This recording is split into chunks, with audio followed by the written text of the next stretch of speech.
Hi everyone, and welcome to section 8.4. That's the last section in this chapter. Yay! For you, for me, either way. It's yay either way.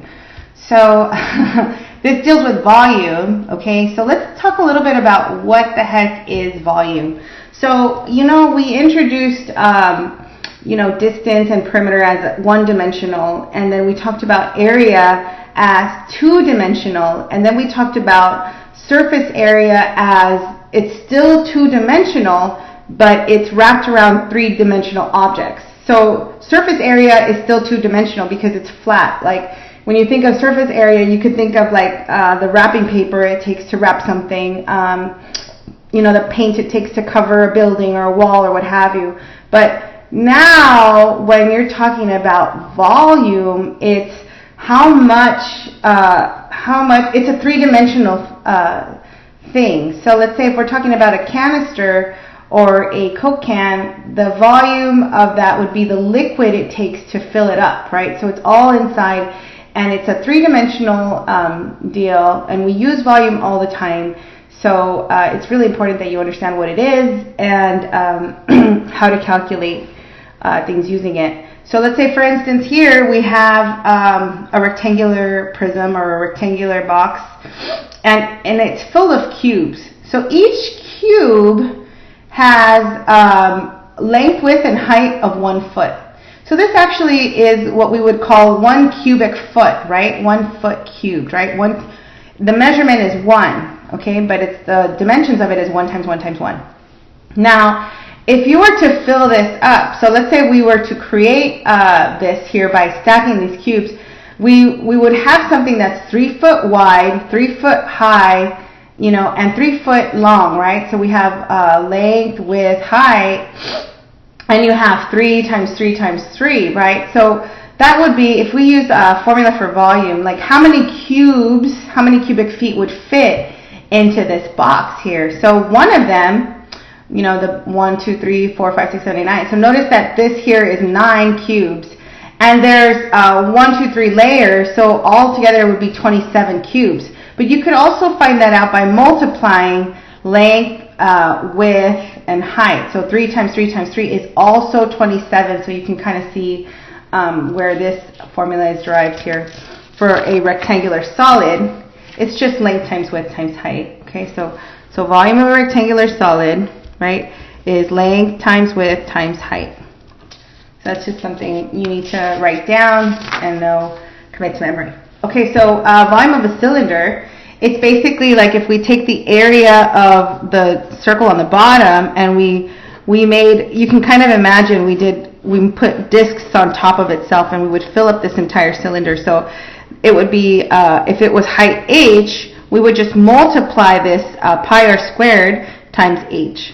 So it's kind of like the way that you can rationalize this or kind of like reason with this is that you're taking a disk and you're putting it on top of itself, on top of itself, on top of itself. You're taking h disks, and that's going to create this full volume here. Okay, so volume of a cylinder is pi r squared h. Now, what's interesting is it doesn't matter if this is open or closed because the volume is still going to be the same. Okay. All right. So let's do an example of the cylinder. So let's say we have a straw and we're like, how much liquid can be filled in this cylinder, or how much can this, what can this cylinder contain, or what's the volume? We have here R, which is 0.125 inches, and the height is 6 inches. So you notice that it's on the side, right? So the formula for volume of a cylinder is pi r squared h. So we just plug it in. So this is going to be pi times 0.125 squared times 6 squared. Okay, so, and let's go ahead and plug that in and see what we get here. So let's say we use our calculator. We're going to have 0.125, see the little square key, times, I'm not going to multiply the pi yet, so 6 times 6 is 36. So this is going to be 0.5625 pi. Now that's if we want to leave it as exact, but if we want to go ahead and write it as a decimal, this is inches cubed, by the way, because now we're doing volume.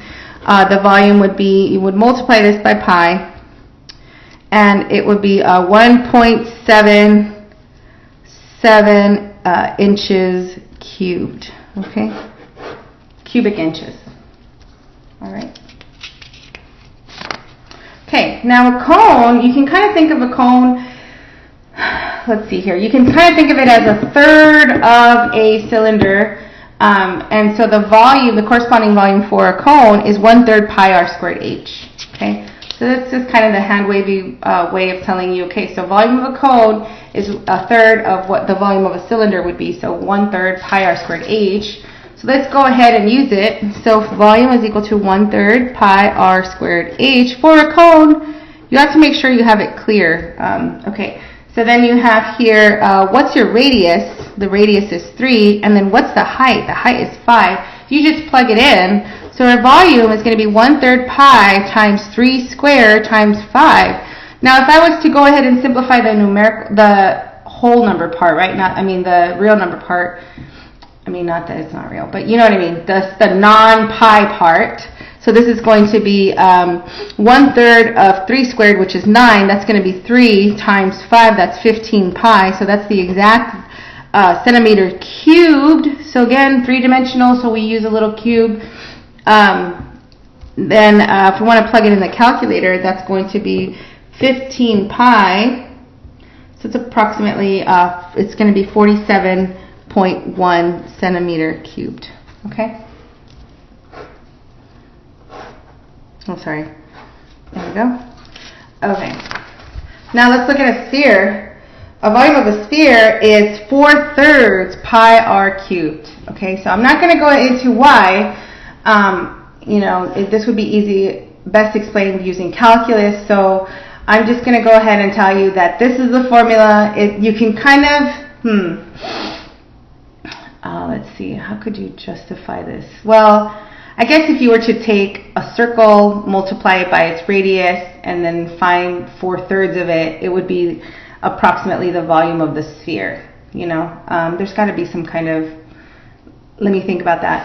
But in any case, if I can't use calculus, but this is the formula that you need to know for volume of a sphere. Okay, so it's 4/3 pi r cubed, because a sphere, what's the only real metric they give us is r.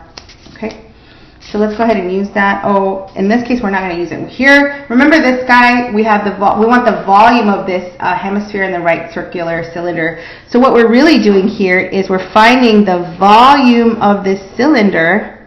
So this whole cylinder, we're finding the volume plus, and now we're doing the volume of this hemisphere, right? So we're doing inside now, okay? We're doing all inside. So, so what this is, right? This is just going to be the volume of the cylinder plus the volume of a hemisphere, okay? The volume of a cylinder is going to be pi r squared h, right? And the hemisphere is just going to be half the volume of the entire sphere, which we know now it's 4/3 pi r cubed. Okay, so let's go ahead and simplify this a little bit. This is going to be pi r squared h plus, and then this is going to reduce this to 2/3 pi r cubed. Now what's given to us here, the radius is 5. So you see down here, which is going to be the same radius for the sphere, the hemisphere, sorry, and then the height of the cylinder is 10 inches. They're both inches. So now we just plug it in. So the volume of the total figure is going to be pi times 5 squared times 10 plus 2/3 pi times 5 cubed. Okay. So if we were to do this, this is going to be 25 times 10, that's 250. So volume is equal to 250 pi plus, and then 5 cubed is going to be 125. Sorry, 5 cubed. And then we're going to multiply that by 2/3. And then it's going to be some kind of a fractional number. So 125 times, so this is 250 over 3 pi, right? So now that we have that, how did I get to 250 over 3? Okay, it's just let me, 2/3 times 125 over 1, that's going to be 250 over 3, okay? Now if I wanted to add these together, I need to multiply a common denominator, so this would be top and bottom by 3. So this would be 750 pi over 3 plus 250 pi over 3. So let me just, 750 over 3 pi plus 250 over 3 pi. Now I can add it, so that's going to be 1,000 over 3 pi inches cubed. So that's the exact answer. Now let's go ahead and find the decimal approximation. So 1,000 divided by 3, enter, times pi. And that's going to give me 333.3 inches cubed. Okay? Cool. And that is it for this one. And your super fun homework is 1 through 16 all, odd. I guess it's odd, not all. So I guess technically 1 through 15 odd. Okay, so that's it. And enjoy your homework. Happy studying, and I will see you in the next video and during class.